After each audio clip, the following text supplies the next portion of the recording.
If you're an author or plan to be one, get excited because this podcast is for you. Book Marketing Mentors is the only podcast dedicated to helping you successfully market and sell your book. If you're ready for empowering conversations with successful marketing mavens, then grab a coffee or tea and listen in to your host, international best-selling author Susan Friedman.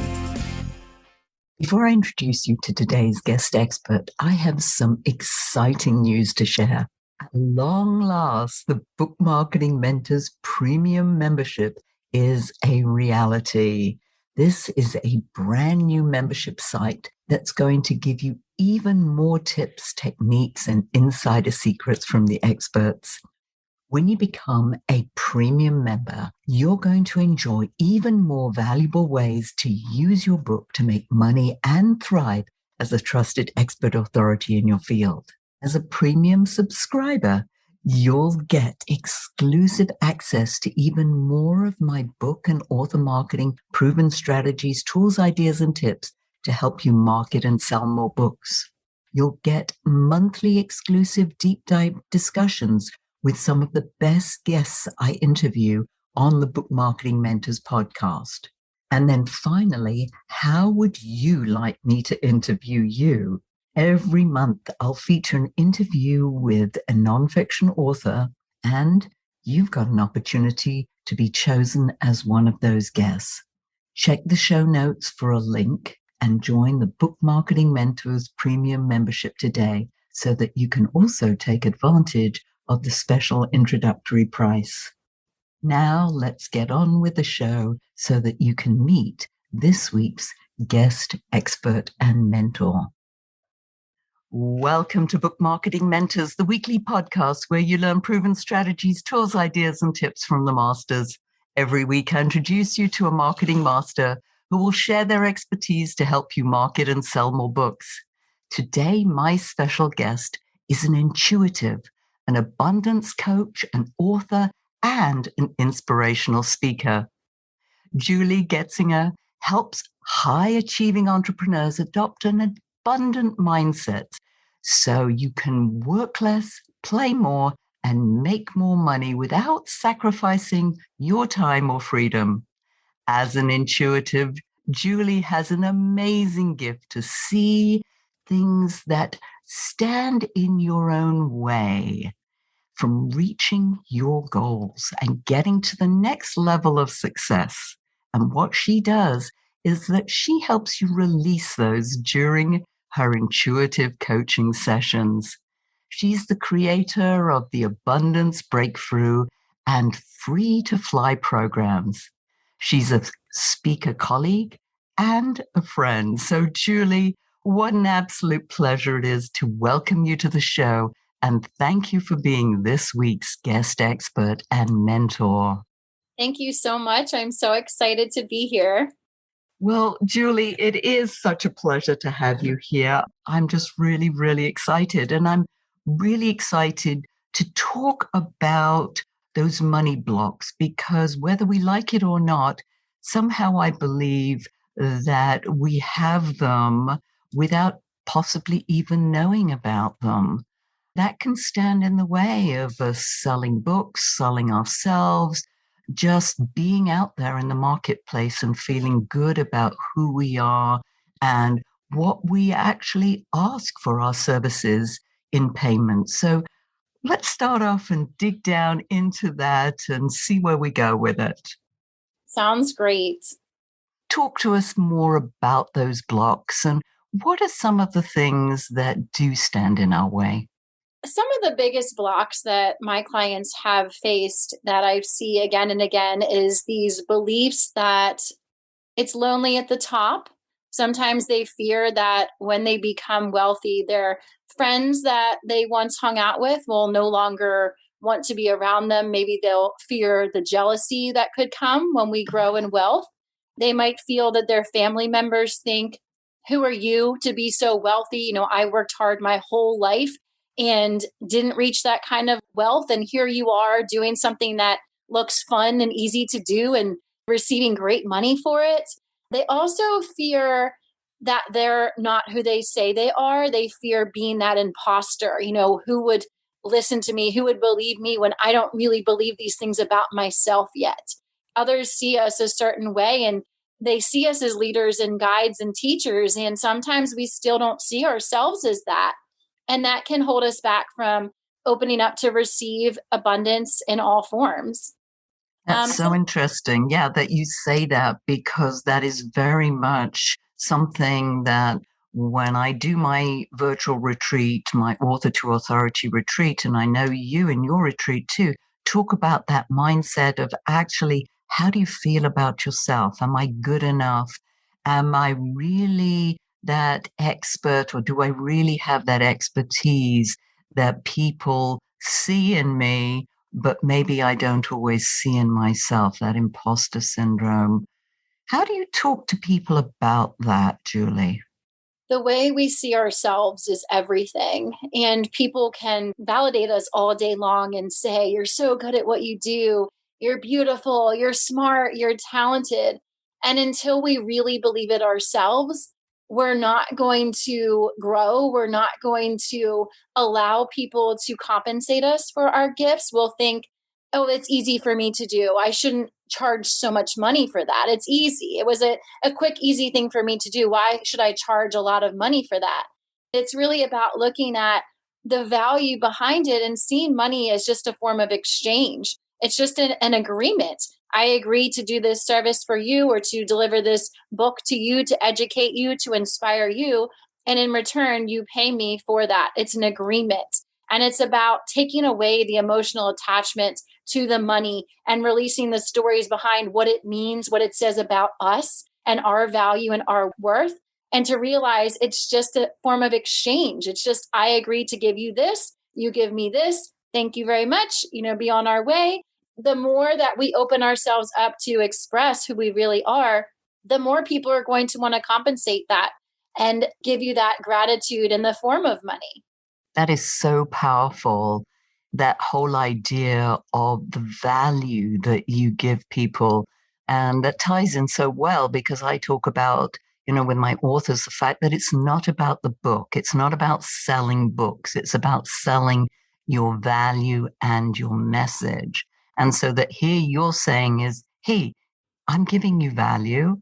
You want that value. It means something. So therefore, let's do this exchange. I'll give you what you need in exchange for money. Yes. It used to be we would barter stuff. Well, nowadays we do it with money. Some people still barter, I know a lot, but yeah, that whole aspect of money. Something you also said earlier about it's so easy for us sometimes to do things that we don't realize the value that it has for somebody else who doesn't necessarily see it as easy as you do or I do about the things that we teach.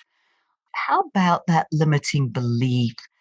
All these things are obviously limiting beliefs, but how do you actually help people overcome them and start believing in themselves in the way that, I'm not going to use the word should, but it's most helpful for us to be? Yes, that's such a great question. So it's really about getting beneath the surface and going deeper, digging deeper, going backwards in time and thinking, when did I first not feel good enough? When did I first feel like I had nothing to say, that I should be quiet, that I should hide?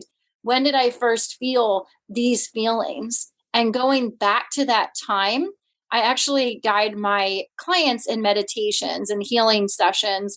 I'm intuitively guided during these sessions, and it's dependent on the individual who's with me at the time as to where we go, what method we use.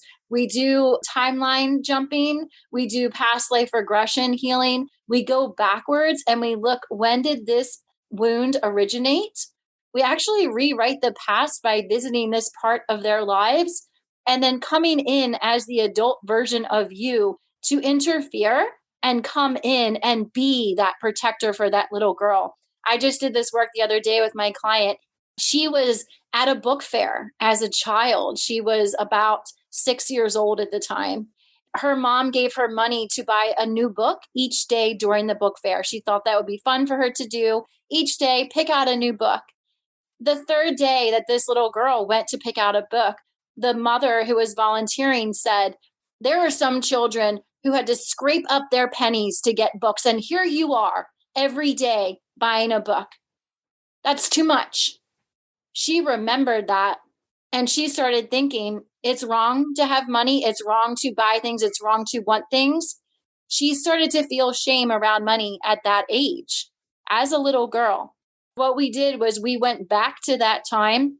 We did a meditation to get her back there. And then we had her adult self come in and stand up for that little girl and say, this is not wrong. This is abundance. There is an abundance of books. There is an abundance of money. We talked to that little girl, and we also confronted the woman and talked to her and asked her what happened to her that made her think it was okay to speak to a little girl that way. So she came in to heal her little girl as her adult version, and then came back into this current time and was really rewriting the past, rewriting the history, and seeing that it is not wrong to want more. It is not wrong to buy more books. It is not wrong to have money. When she empowered herself to change that story and to go back and rewrite the history, now she can go forward and teach others that abundance is beautiful. By me having more does not take away from you. Yeah, I think sometimes we feel guilty. And I think you alluded to that earlier on by saying we're guilty because we have it maybe and others don't, and we stand in our own way. I know that I remember way back seeing some of my speaker colleagues having such dreadful marriages because they were on the road the whole time. They were road warriors doing 200 gigs a year. And then they were very successful in their speaking life, but then they came home and their family life went apart. I thought, I don't want that. So I know that one of my stories was holding myself back from being successful for fear that that would ruin my, marriage and my family life. So yes, going back and looking at those stories that we concoct for ourselves, and we don't even realize that they're stories because we believe it to be true. Yeah, can I speak to that as well? So You may, absolutely. I love that example. And what I will say is that we like to be right. If we believe that by being a busy speaker, by being on the road a lot, it will be to the detriment of our marriage, we will look for evidence that that is true. We will surround ourselves with others who are playing out that story so that we can say, see, that's why I don't pursue speaking, because that will happen to me. It's a way to hold ourselves back by looking for examples as to why it won't work, why we can't do that.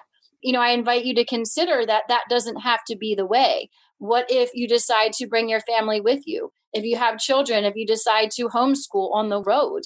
What if your partner likes to have their alone time and you actually thrive in your independent states? There's lots of different ways this can work out, but it's really being aware of, is this even true? Or am I just looking to prove this as true so that I can stay small, so that I don't need to pursue that dream that I've always had in my heart? Yeah, and it is a dream. And then we have these dreams, and then that not being good enough, or, oh, that's just so pie in the sky, or even somebody saying that to us that, yes, oh, you want to reach for the stars? That's great. And you don't get that support. I think that's also helpful, is having that support system. Would you agree with that? Oh, yes. Who we surround ourselves with is everything. What I do is I like to surround myself with people who are like me, growing in all different directions and wanting more and not feeling shame around wanting more, around wanting to be more, to have more love, money, success, more time, and surrounding myself with others who also believe that that's possible, and not the naysayers who say, you can't work less and make more money. That's ridiculous. Because the more you surround yourself with those people who will say why it's not going to work, you're going to question yourself and say, oh, maybe I am ridiculous. That is a ridiculous goal that I would be a millionaire. Who am I to say that? That's ridiculous. Who we surround ourselves with is everything. That's why it's important to be in groups with people who are thriving. Yeah, and you and I are in a group like that, as we know, and that's how we've built our relationship and our friendship. And how about if those are family members who are the naysayers in your life? How do you handle them? It's really coming from a place of compassion for them and knowing that they do the best they can with what they know. They may have that story, that belief that it's not possible to be a millionaire. It's not possible to sell 1,000,000 books or whatever your goal is. So they're speaking what they believe is possible for themselves. And it's kind of a feeling of, how dare you disprove me? And, that's when they can get kind of question you when you share your goals. So, what I say to my clients is to be very discerning on who you share your goals with. I don't share my professional goals with my family because I have heard that's ridiculous. You're a medium. What? You can't make money by being a medium. That's not even real. And so I've learned not to share that part of my life with my family for that very reason. I share that with my colleagues, my clients, and people who want to take advantage of those gifts, people that respect them. That's who I share my dreams with.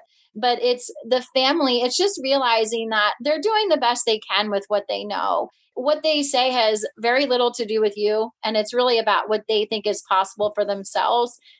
Just be careful what you share. Be careful what you share. Absolutely. Because you don't want to upset them. Because, remember growing up, my mother grew up in the Depression, in wartime. It was always, well, money doesn't grow on trees. What do you think? You can't always have everything you want. Having that, almost like it's a brainwashing that you think, oh yeah, money doesn't grow on trees, or money's evil or dirty, or all these things that you hear growing up, which, it just makes me when I just even say that. Yeah, that's an exercise I do with my clients is I have them write down all the things they've heard about money from their caregivers and their teachers growing up. We make a big list and then we go through each one and we say, is that even true? Is this true? We look for examples as to why that's not true. Money does grow on trees. Money is made of paper. It's kind of funny because that actually is true. We understand that our loved ones are well-meaning. They want to protect us. They want to keep us safe. That was their reality. They did grow up during the Depression. That was the way that they survived. So it makes sense that they're coming from that place of love and saying those things. It's not to hurt us or to hold us back. That's really what they believe to be true. But it's about, just looking deeper within yourself and asking, is this true for me? Or is this still true? If not, what new money story can I rewrite that is more empowering for me for the life that I desire? I love that. So rewriting your money story. Ooh, love that one. Julie, one of the things, an important aspect of who you are and your gifts is that you're an intuitive, a medium. You also say that it's possible to teach people to be intuitive. How do you do that? Well, we all have our intuition that lives in our heart center, and it really is connecting to that part of you that is divine.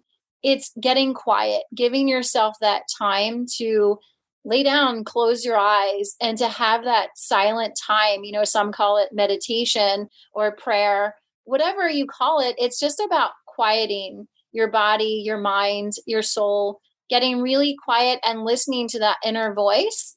When you ask your inner voice what you are meant to know, when you start to develop a relationship with her, then you will hear that guidance more. It's really developing that relationship, strengthening that muscle. It's a practice that we all can do. We all are intuitive. It's just a matter of how much we practice it. I practice it professionally. I practice it every day for myself and my clients. And just like working out at the gym, if you practice lifting weights, you're going to develop those muscles in a stronger way and it's going to become easier to you. To me, it's just something that is second nature because I do it all day, every day. it is easier for me to practice on others because I don't have the same resistance that they have. We all have resistance to things in our lives because our egos want to keep us where we are. We fear the change, the unknown. We'd rather just stay where we are, even when the intuition says, nope, it's time to leave that relationship. It's time to switch careers, or it's time to travel. We would rather stay where we are. So we have this inner battle that goes back and forth. I don't have that for other people. So I'm able to see and tell them what I'm receiving for them in a way that they're open and ready to receive as well. And I also seek other intuitives for guidance. I tap in for myself, but I have multiple healers and intuitives that I consult regularly as well because I have my own resistance too. Don't we all? You mentioned a 3-letter word, ego, that can cause so much damage in our lives that, it's just that small little word. And I've heard it say it stands for edging God out. So whatever it stands for, it gets in our way. How do we overcome that between the ego and then something that comes into my mind, the monkey brain, the monkey that jumping around from one end of the brain to the other, and it's difficult to stay focused. And between those two, how do we deal with those? Rather than thinking about it as something to overcome, I'm going to silence my ego, I'm going to ignore my ego. It's about looking at that part of you and asking it what it would like you to know. It's, again, making friends with it, making friends with that part of yourself, and knowing that it also comes from a place of love. It wants you to be safe. It does not want you to be rejected or hurt. It's like, no, let's just stay here. We're okay. We're good. We've got enough. We're good. Because it fears being hurt. It fears the pain. It fears the possible heartbreak or letdown. It's warning us. And what it is you, your higher self, having a conversation with it and just asking it what it would like you to know, hearing it out. Thank you for sharing, but I'm going to do this. Knowing that your higher self is in charge, your soul knows what it's here to do. And when we have the courage to take those steps, everything is going to work out and be even greater than we can imagine. So it really is about making friends with it and not denying it or shunning it or shaming it, but just noticing it, accepting it, and eventually loving it as part that just wants to protect you. There's something you alluded to there, that it's going to work out and it may not be in the way that you expect. Talk to us more about that. Yes. It's really about getting into a place of curiosity and just saying, I wonder what it would be like if, I wonder, and feeling into how good can things get? How good can things feel? Where could I go? What could I do? Who could I work with? Who might I meet? Coming from that place of childlike curiosity, like, I wonder about this. And whatever we request to say, this or something better, because there's always more. There's always something that the divine has in store for us that we can't even fathom. It is so much bigger, so much greater than we can even imagine. And when we put limitations on ourselves and say, I want this much money each month, I want this, the divine says, okay, it's going to be even bigger. It's going to be even better. If you're open to it, if you allow it, if you say it's not, then it's not. We get what we expect. If you expect something to go well, it will. If you expect something to not go well, you're worried, you're projecting that energy into it and right away helping to determine a negative outcome. So it's being really aware of your thoughts, what you're thinking about, how you're feeling. You know you're off from your truth when it doesn't feel right, when you start to beat yourself up, when you start to say, no one's going to come, no one cares, no one sees me, no one hears me. You're bringing that energy to yourself and creating that outcome. When you realize that, when you catch that, you look deeper and you say, what is this really about? Let's get curious here.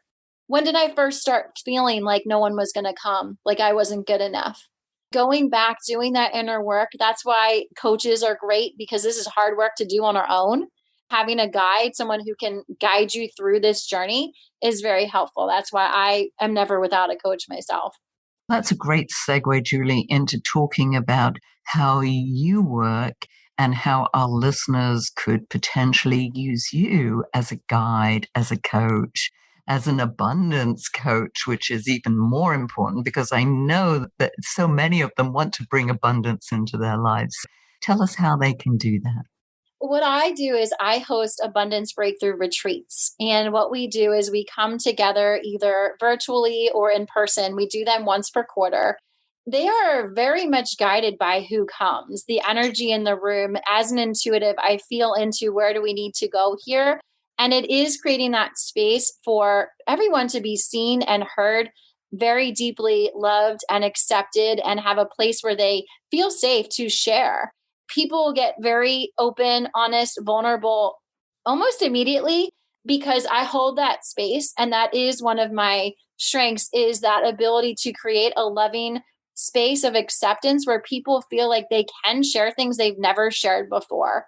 Once we speak, we heal. I always say speaking is healing, shedding some light to that, not shaming yourself for what happened to you. And sometimes things get uncovered that people didn't even consciously remember. And they hear someone else share and they feel it in their body and they realize, oh, wow, that's my story too. That happened to me too. When that happens, it's deeply bonding and it's also deeply healing. And when we do the healing work, when we do the inner work, that's when we clear the space for the abundance to arrive.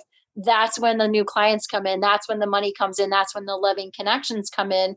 Once we do that work for ourselves first and deeply love ourselves, that's when that all comes in.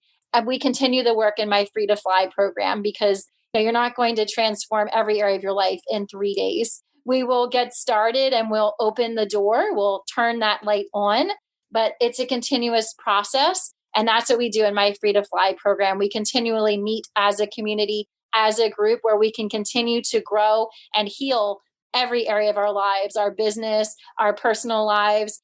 We always say there's nothing off the table. Everything is intertwined. We do guidance around personal relationships with your family, your loved one. We talked about dating in there. We've talked about all kinds of things and help each other through life's ups and downs and know that you have a loving, safe community to do it in. Oh, that's so lovely. It's so attractive too, because it's not only about our business, because as solopreneurs, it's us, it's who we are. And we've got another life, hopefully, outside of our business, our personal life and social life. And that also has different aspects and stories that we've attached to it. So listeners, that sounds like an amazing program. Julie, if you were to leave our listeners with a golden nugget, what would that be? Trust yourself. You know when something's for you. When you hear that, yes, know that that is for you.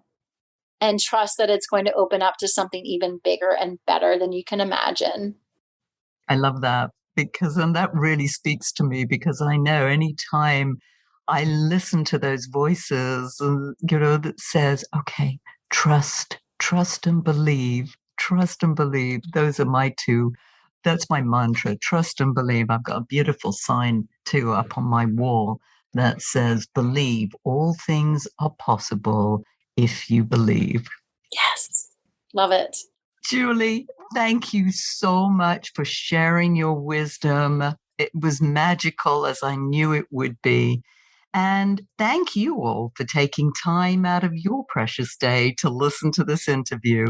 And I sincerely hope that it sparks some ideas you can use to sell more books. Here's wishing you much book and author and abundance marketing success. The time is now to take action and finally build your book-selling empire. And the great news is that Susan is here to help you. Visit bookmarketingmentors.com and sign up for a free 15-minute book marketing strategy session with Susan. She'll help you discover your first steps to marketing and selling your book.